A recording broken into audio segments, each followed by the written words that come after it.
Get ready for a story full of betrayals, secrets and twists. In today's video, we're going to dive into an intense drama that will hold your attention from start to finish. Before we start, leave your like, share with your friends, and if you are not yet subscribed to the channel, subscribe now and activate the bell so you don't miss any of our exciting stories. You are about to discover the darker side of David, a man who lives in a dilemma between love and life. Betrayal. So without further ado, let's get to it. It was an autumn afternoon in the small town of Springfield, Massachusetts. Orange leaves fell from the trees, scattering across the narrow streets and creating an almost cinematic scene. Jane watched the scenery from the living room window, holding a cup of hot tea. The fresh breeze came through the slightly open window, bringing with it a sense of peace that she so desperately needed at that moment. Her marriage to David had gone through ups and downs over their 7 years together, but she always believed that the love between them was strong enough to weather any storm. She looked at the ring on her finger, the gold glinting softly in the setting sunlight. It was a symbol of commitment and loyalty, a promise that they would be together forever, no matter what. However, in the past few months, something had changed in David. He was more distant, more reserved, always busy with work and business trips that seemed never-ending. Jane tried to convince herself that it was just a phase, that he was just stressed with work, but a growing unease in her heart suggested otherwise. That afternoon, while tidying up the house, Jane found a note that had fallen behind the sofa. It was a simple folded piece of paper in David's handwriting. She hesitated for a moment, her heart beating faster, but then she opened the note. The content made her shudder. It was a message for someone who wasn't her, sweet and passionate words that she hadn't heard from her husband in a long time. The name at the end of the note left her stunned, her sister Emily. Jane felt as if the world was collapsing around her. The reality that David, the man she had promised to spend the rest of her life with, was betraying her with her own sister was a blow too painful to bear. She let herself fall onto the sofa, the note still in her trembling hand as tears streamed down her face. How could this happen? How did she not see the signs? The nights when David came home late, the flimsy excuses about meetings and business trips, the growing distance between them without her knowing the real reason. Hours passed as she sat there, motionless, trying to process the double betrayal that had struck her.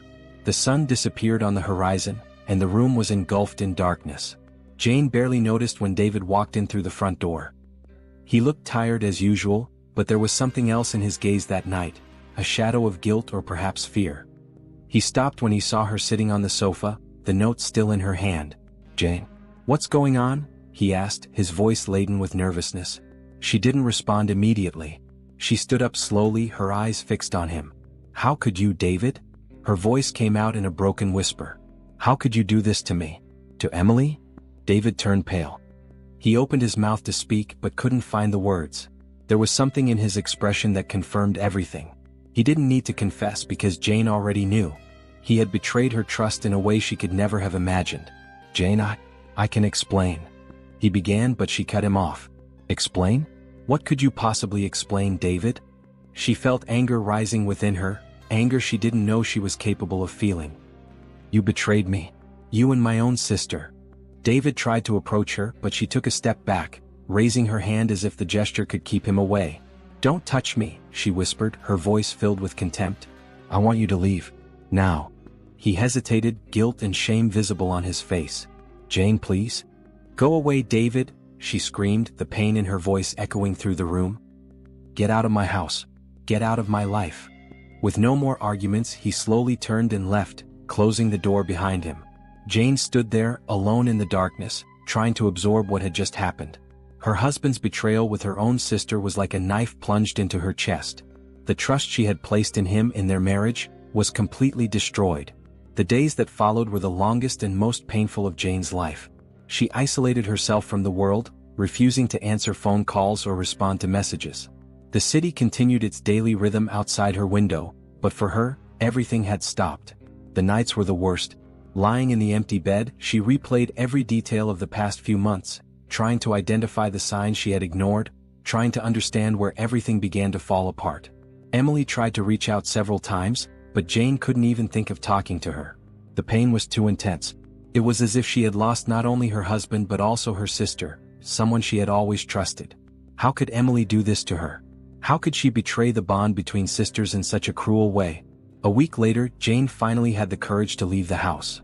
She needed air, needed to get away from the suffocating memories the house now held. She walked through the neighborhood streets, passing by the neighboring houses and shops on the main street. Familiar faces greeted her, unaware of the personal hell she was going through. She maintained a forced smile, a facade of normalcy, while inside she felt shattered. Life seemed to go on as usual for everyone else, while Jane's was in ruins. She wondered how many other people went through their lives with such dark secrets hidden behind smiles. How many others were dealing with betrayals and lies, while the world kept spinning as if nothing had changed. That night, she finally received the call she had been waiting for, but at the same time dreading. It was her mother. She knew right away that the news had spread. Her mother's worried and simultaneously shocked voice confirmed her suspicions. "Jane dear, what's happening?" "Emily." "I know, Mom," Jane replied, trying to keep her voice steady. "I know everything." There was a long silence on the other end of the line before her mother spoke again. "I'm so sorry, my dear. I don't know what to say." "There's nothing to be said," Jane responded, her voice tired. "I just need some time. Please just give me time." She hung up, feeling even more exhausted than before. The betrayal had become an open wound that hurt with every second, every breath. But deep in her pain, a resolution began to form. She wouldn't let David and Emily destroy her life. They had taken a lot from her, but they wouldn't take her strength. She knew she had a long journey ahead, but she was determined to move forward, somehow. As the night enveloped the city of Springfield, Jane looked out the window once more. The distant glimmer of the stars in the night sky seemed to offer a silent promise that even in the deepest darkness, there was still hope. And it was that hope, however small, that she clung to with all her strength. The days following David and Emily's betrayal were a haze for Jane. Every morning as she opened her eyes, she felt an overwhelming wave of pain as reality flooded back in. For a brief second upon waking, everything seemed normal. But then, the memory of the note she had found, David's unspoken confession, and Emily's silence hit her like a cold wave. She forced herself to get out of bed, but every movement felt like carrying the weight of the world. Jane began to notice how the house was full of memories of David. The photographs on the walls, the gifts scattered around the rooms, his favorite chair in the living room, everything was a constant reminder of what she had lost. The silence in the house was deafening. Before, she would have turned on the TV or played some music to fill the void, but now any noise seemed to amplify her loneliness and sadness. She went days without speaking to anyone. Friends, aware of what had happened, tried to reach out, but she didn't have the strength to respond. Some messages went unanswered, and Jane knew she was isolating herself. The phone rang occasionally, but she didn't pick up. At first, the calls were more frequent, then they began to taper off until only her mother still called regularly. Each time the phone rang, Jane felt a pang of guilt, but at the same time, a relief that she could hide from everyone. During this period, she put her work aside. She called the office and asked for some time off, citing a personal emergency. Her boss, understanding, gave her space, but Jane knew she couldn't hide forever. The career she had built with so much effort also seemed meaningless now. What had once brought her satisfaction now felt like an impossible obligation. The office, the meetings, the colleagues, it all seemed like part of another life, a life that was now out of reach. As the days turned into weeks, Jane began to realize she was going through a grieving process. It wasn't just the grief of the end of her marriage, but also the loss of her sister, the family she thought she knew, the life she believed she was building. It was as if a part of her had died. And in the void left by the betrayal, she no longer knew who she was. Finally, after much hesitation, Jane agreed to meet her best friend Lily. They had met in college, and over the years, Lily had become the person Jane trusted most.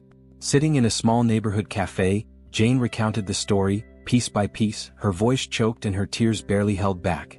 Lily listened in silence, her eyes reflecting the pain that Jane felt. "I don't know what to do," Jane confessed, staring at the coffee cup in front of her, her hands clasped in her lap. "I feel like I've lost everything. I don't know how to move forward." Lily took Jane's hand and squeezed it gently. "You haven't lost everything, Jane. You lost two people you loved, and that hurts more than anything. But you still have yourself. And you still have the people who truly care about you." "But I don't know who I am anymore," Jane admitted, feeling the truth in her words. "I was David's wife, Emily's sister. And now I don't know."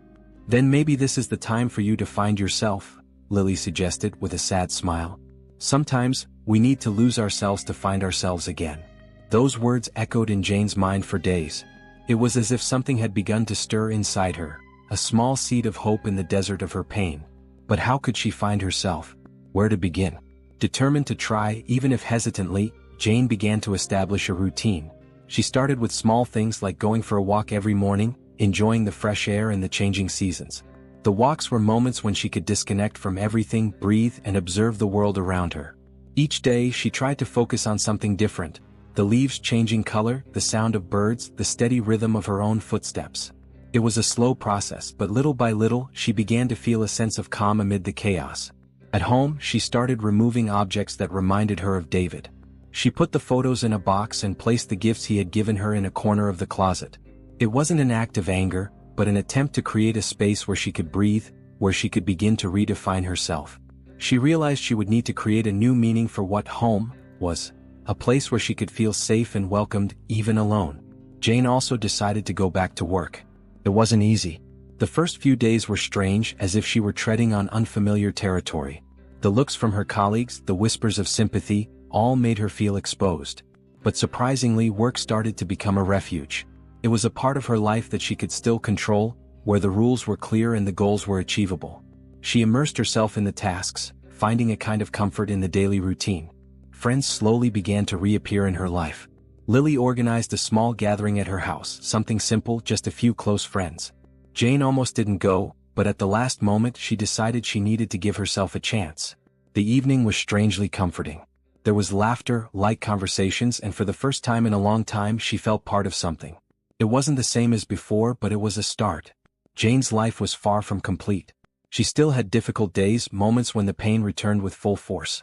There were nights when she woke up suddenly, feeling like she was drowning, the memories of David and Emily haunting her. But amid all this, she began to feel something new, a thread of resilience, a strength she didn't know she had. She didn't know what the future held, and there was still a long way to go. But each small step she took was a victory. Each morning she managed to get out of bed, each conversation with a friend, each smile, no matter how small, was proof that she was rebuilding herself. That despite everything, she was surviving. As the autumn leaves continued to fall, Jane realized that the pain, although intense, was slowly giving way to something else. A gradual acceptance, an understanding that despite the betrayals and losses, there was life beyond what she had known. And maybe, just maybe, there was a version of herself waiting to be discovered. A stronger, more aware version, and who knows, a happier one. Jane woke up to the soft winter sunlight streaming through her bedroom window. It was a calm morning, and she felt a brief moment of serenity as she opened her eyes. The worst of the pain seemed to be receding, like a storm that, though still threatening on the horizon, was slowly moving away. It was a process, she knew that, but at least now there were days when she could breathe without feeling like her chest was being crushed. She decided it would be a day of change. It was time to start reconnecting with the world, to rediscover parts of herself that had been lost over the past few months. She had breakfast in silence, savoring the tranquility of the moment, something she hadn't done in a long time. After getting dressed, she put on her warmest coat and went out for a walk around the neighborhood. The streets were covered by a thin layer of snow, and the cold air carried a scent of freshness that Jane felt as an invitation to start anew. She walked aimlessly, observing the shop windows and the hurried people, each with their own stories and challenges. For the first time in a long while, she allowed herself to feel curiosity about the life around her. She entered a small local bookstore, a place she used to frequent but had avoided since her life turned upside down. The familiar smell of new and old books enveloped her as soon as she crossed the door, and she felt strangely at ease. She wandered between the shelves, her fingers gliding over the spines, until she found a book that caught her attention. It was a collection of poetry, something she hadn't read since her college days. She picked up the book, and as she flipped through the pages, she found a kind of solace in the words, a silent understanding that only literature seemed to offer. Leaving the bookstore, carrying the book under her arm, Jane felt a small wave of satisfaction. It might not have been a big step, but it was something. A choice she made for herself, a reminder that there was still beauty in the world despite the darkness she had experienced. She decided that from that day on, she would try to find at least one thing to appreciate, no matter how small. Jane also began to allow herself small pleasures that she had neglected. She signed up for a yoga class at a studio near her home. The first sessions were tough. Her mind was constantly rebelling, reminding her of David, of Emily, of all the things that had been taken from her. But as the days passed, she started to realize that yoga was more than just a physical activity. It was an exercise in presence, a way to connect with herself in the present, to find balance amidst internal chaos. At work, she truly re-engaged with the projects. It was strange but also comforting to feel useful again. The office, which had once seemed like a place full of unwanted memories, was now becoming a space where she could focus on something concrete. Her colleagues, though cautious at first, began to treat Jane as they did before. Not with pity but with respect. And she appreciated that more than anything else. It was during this time that Jane ran into an old college friend at a cafe near the office. His name was Michael and they had lost touch over the years. They talked for a few minutes and he invited her for coffee after work. She hesitated, but something inside her said she should go. Not because she was ready for something new, but because she was ready to open herself to the world again, even if it was just for a casual conversation. That night, sitting at a table with Michael, Jane realized it was possible to have a light conversation without the weight of everything that had happened in the past months. They laughed about college memories, talked about the paths their lives had taken, and for a few hours she felt like a lighter version of herself. She wasn't ready for anything beyond that, and Michael seemed to understand, which was a relief. Days turned into weeks, and Jane noticed she was building a new routine, a new sense of purpose in her life. There were still lonely nights, moments when memories resurfaced and the pain became almost unbearable. But at the same time, there was a growing sense of autonomy, that she was beginning to belong to herself again. She also started having small interactions with Emily. It wasn't easy and it definitely wasn't like before. Emily tried to reach out, sending sporadic messages that Jane responded to in a short and polite manner. There was a need to keep a certain distance, a protective barrier she wasn't ready to lower yet. Maybe she never would be. But at the same time, there was an acknowledgement that both were hurt in different ways and that life somehow had to go on. Jane didn't have all the answers. In fact, she had more questions than ever. But she was beginning to accept that maybe she didn't need immediate answers. Maybe the process of healing, of rebuilding, was more about making peace with uncertainty than finding absolute clarity. It was a thought that brought a kind of peace, a relief from not having to carry the weight of all the questions at once. On a Saturday morning while walking through the park, Jane paused for a moment to watch the children playing, the couple strolling, the elderly sitting on benches, enjoying the tranquility of the moment. She smiled to herself, realizing that she was in some way finding her place in this scene again. Not as before but as a new version, more conscious of herself and her own strengths. There was a sense of rebirth in her chest, a feeling that even after the worst of storms, life continued. And maybe, just maybe, she could find a new path, a new way to be happy. Not because she had completely overcome the pain, but because she was learning to carry it in a way that didn't prevent her from living.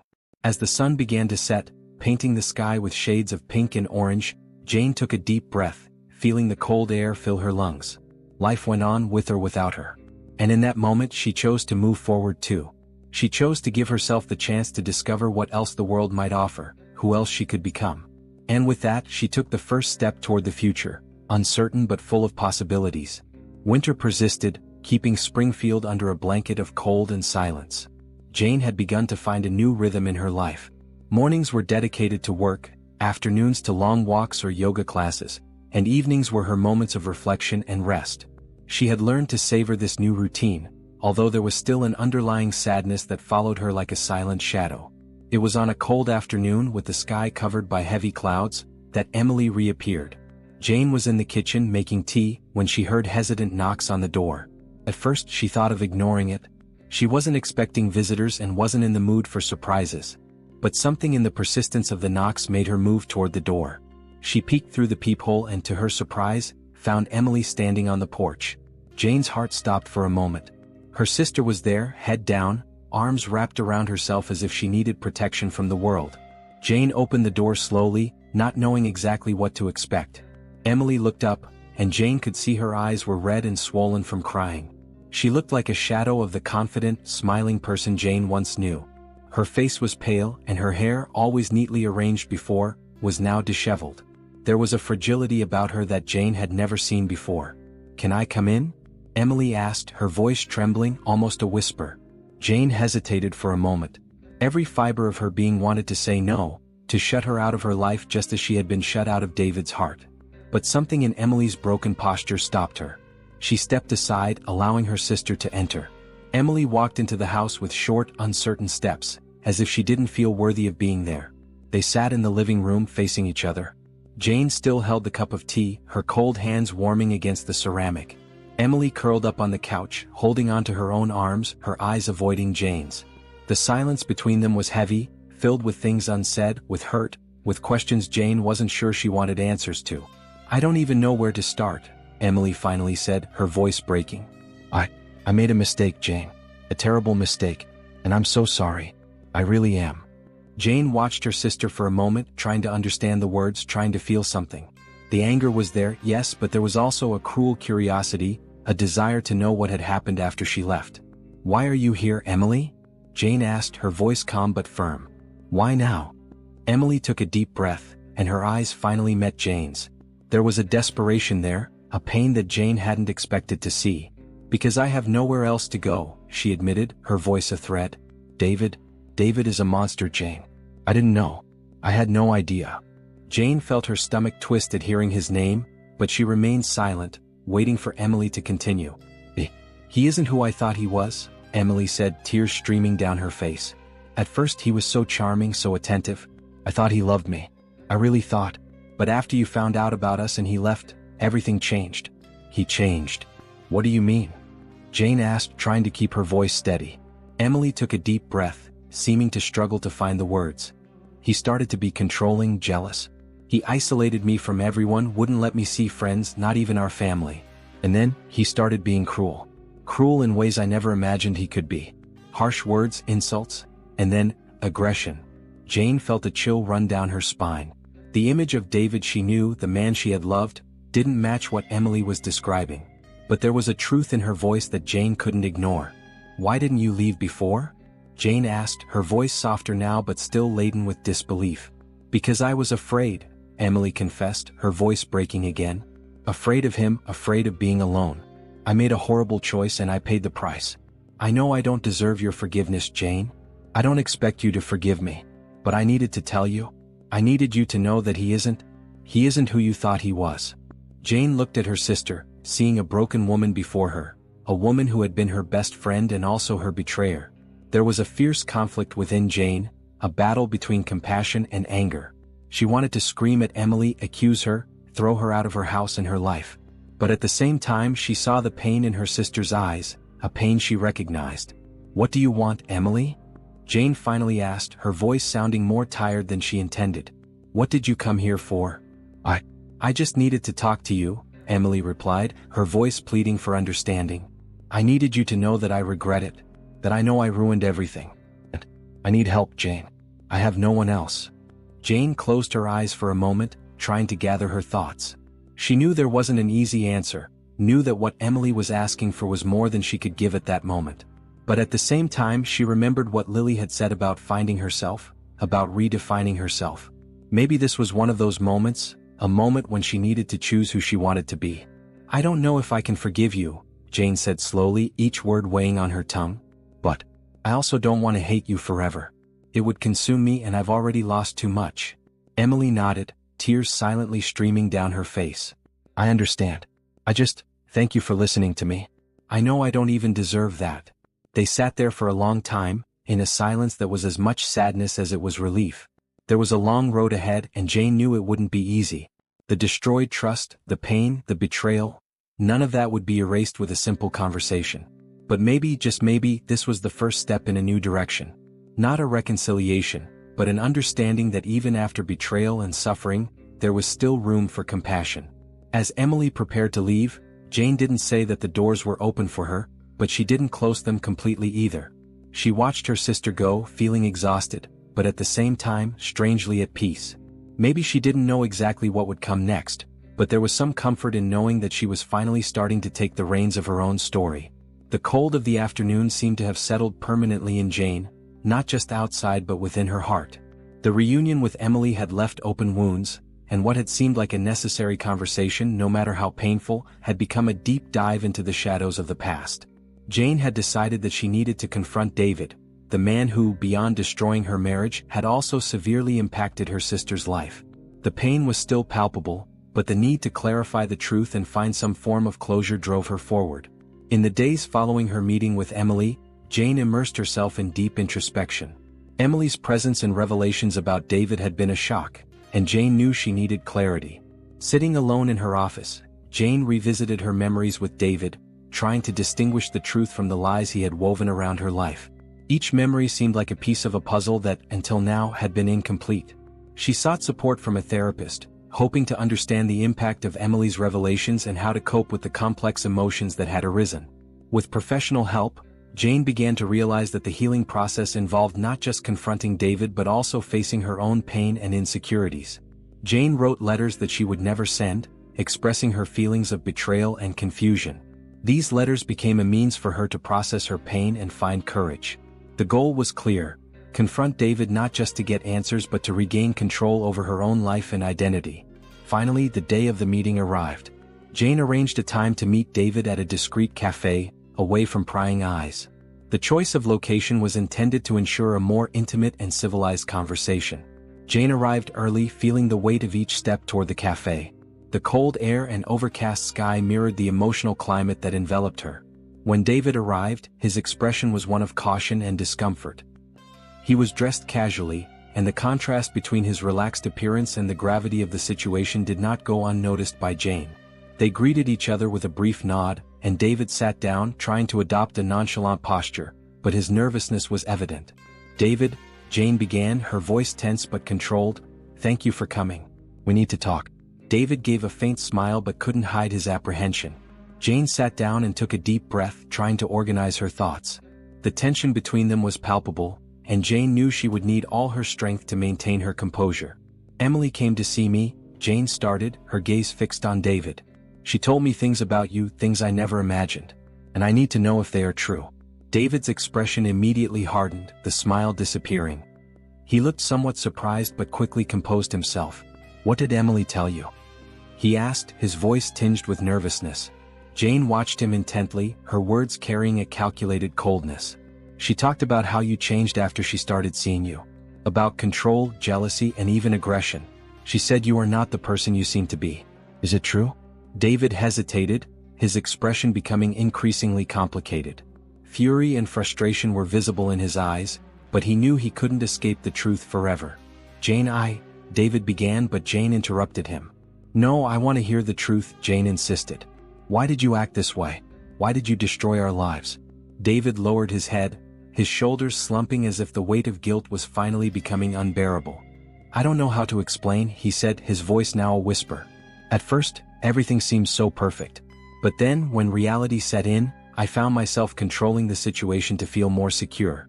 I felt insecure and, somehow, that led me to act horribly." Jane felt a shock at hearing these words. The man she had loved was revealing a dark side she had never imagined. The David she knew seemed to have dissolved, replaced by someone who had succumbed to manipulation and cruelty. As the conversation progressed, David revealed more details about his abusive behavior. He admitted that his need for control and insecurity led him to isolate Emily, manipulate situations, and use emotional and physical violence to maintain his power. "I wasn't the man you thought I was," David said, with a look of genuine pain. "I did horrible things and I distanced myself from the person you knew. I used Emily to try to fill a void that could never be filled." Jane felt a mix of revulsion and compassion. David's words confirmed her worst suspicions but also revealed a deeply disturbed and lost man. The awareness that he had manipulated and destroyed lives for his own benefit was almost too much to bear. "And what do you hope to achieve with this conversation?" Jane asked, her voice dominated by anger and sadness. "What do you want from me now?" David looked at Jane with a vacant expression, as if trying to find an answer he didn't have. I don't expect you to forgive me," he said. "I just wanted you to know the truth, to understand what really happened. I wanted you to know that I deeply regret what I did." Jane stood up, feeling a wave of exhaustion and disillusionment. The conversation with David had brought some answers but also left a bitter taste of dissatisfaction. The past couldn't be undone, and the pain of knowing the truth felt as overwhelming as the deceit itself. Jane stepped away from David, feeling a mixture of relief and sadness. His words had revealed a side of the relationship that she had either ignored or minimized. The relationship with David had not been just a series of isolated events but a complex web of manipulation and insecurities. She reflected on how, despite being a victim, there were aspects of the relationship that also reflected her own insecurities and flaws. This realization didn't free her from the pain but helped her understand better the impact the relationship had had on her life. "I understand," Jane said, her voice tired but firm. "I understand that you are regretful. And I also understand that I can't change the past. What I can do now is find a way to move forward." David stood up and they faced each other one last time. There were no final words, just a silent acknowledgement of the end of a painful chapter. Jane left the cafe feeling a lighter weight in her heart but also a profound emptiness. The truth was now clear, but the healing process was only beginning. She knew the future would be challenging, but at least she had begun to untangle the knots of the past. As she walked through the streets, Jane felt a new determination rising within her. The struggle was not just in confronting others but also in dealing with her own emotions and finding a path to self-understanding and peace. And with each step, she was closer to rebuilding her life and reclaiming her identity, far from the shadow of a past that, though painful, was finally beginning to dissipate. In the wake of the revelations and confrontations, Jane faced a crossroads. The journey through the past had been arduous, revealing painful truths and forcing her to confront not only David's betrayals but also the fractured relationship with her sister. As she grappled with the weight of forgiveness and the path to healing, Jane found herself at a pivotal moment, determining how to move forward with her life and whether to mend the broken bonds with Emily. The days following her confrontation with David were filled with introspection for Jane. She spent long hours alone, reflecting on the tumultuous journey she had been through. The emotions that churned within her were a complex blend of anger, sadness, and a profound sense of betrayal. Forgiveness seemed like a distant, almost unreachable goal, yet Jane knew that holding on to resentment would only weigh her down. Jane pondered the nature of forgiveness. It wasn't about condoning the wrongs done to her or erasing the past but about freeing herself from the shackles of bitterness. She contemplated the love she once felt for David and the pain caused by his actions, realizing that forgiveness might be more about her own peace of mind than about the person who had wronged her. The concept of starting anew also became central to her reflections. She understood that rebuilding her life would require not just moving past the betrayal but also reclaiming her sense of self-worth and autonomy. The journey of healing was intertwined with understanding her own value and making choices that aligned with her newfound strength. Jane arranged to meet Emily in a serene park, a place that symbolized renewal and peace. The park's lush greenery and tranquil atmosphere stood in stark contrast to the tension and unresolved issues that had plagued their relationship. As Jane approached the meeting spot, she felt a mixture of apprehension and resolve. The decision she faced was monumental: to forgive Emily and attempt to rebuild their sisterly bond, or to acknowledge the irreversible damage and move on without her. Emily arrived, her expression a mix of hope and fear. She had clearly been struggling with her own emotions, and her tentative smile did little to mask the underlying sorrow. The sisters greeted each other with an uneasy hug, and as they settled on a park bench, the weight of their shared history hung heavily in the air. "Jane, I'm so sorry for everything," Emily began, her voice trembling. "I know I've hurt you deeply and I can't begin to imagine the pain I've caused." Jane looked at Emily, her own voice steady but laced with the remnants of her pain. "Emily, it's been incredibly hard to process everything. Your actions have had a profound impact on me and on our family. I need to understand why you did what you did and how you see our future from here." Emily took a deep breath, struggling to articulate her thoughts. She spoke of her own regrets and the confusion that had led her to make such damaging choices. Her confession was filled with remorse and a longing to make amends, but Jane was acutely aware that words alone could not undo the past. "I've realized how much I've hurt you," Emily continued, tears streaming down her face. "I don't expect you to forgive me right away, but I hope we can find a way to move forward, whatever that looks like." Jane listened intently, her heart conflicted.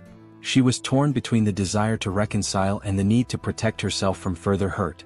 The conversation was emotional and raw, touching on the deep-seated issues that had driven a wedge between them. As the conversation progressed, Jane took a deep breath and made a decision. She needed to set clear boundaries to safeguard her own well-being while also acknowledging the possibility of rebuilding their relationship, but on her own terms. "Emily, I appreciate your apology and your willingness to address the past. However, I need to be honest with you," Jane said, her voice firm. "I need to take time to heal and to focus on myself. Our relationship will need to change if it's to move forward. I can't pretend that everything is okay or that we can simply go back to how things were before." Emily nodded, her expression reflecting a mix of understanding and sorrow. She knew that Jane's decision was not made lightly and that their relationship would require effort and patience to mend. "I understand, Jane," Emily replied softly. "I'm willing to respect your boundaries and support you in any way I can. I just hope that, in time, we can find a way to rebuild what we've lost." Jane felt a sense of resolve as she walked away from the park. The meeting with Emily had been challenging, but it had also given her clarity. She recognized that forgiveness was not a single definitive act but a journey that required ongoing effort and self-care. With a clearer sense of her own needs and boundaries, Jane began to move forward with a renewed sense of purpose. She committed herself to her own healing, focusing on her personal growth and well-being. The journey ahead was still uncertain, but Jane was determined to face it with strength and resilience. The process of forgiveness, whether with Emily or for David, was an ongoing journey. Jane understood that healing was not about erasing the past but about finding a way to live with it and emerge stronger. She chose to embrace the future with hope and a commitment to her own happiness. As Jane took her first steps toward rebuilding her life, she felt a profound sense of liberation. The shadows of the past were gradually receding, and the path ahead, though challenging, was filled with the promise of new beginnings. Jane was ready to forge a future that honored her own strength and dignity, knowing that she had the power to shape her own destiny. In the end, Jane's story was one of resilience and self-discovery, a testament to the strength found in facing the truth and embracing the possibility of new beginnings.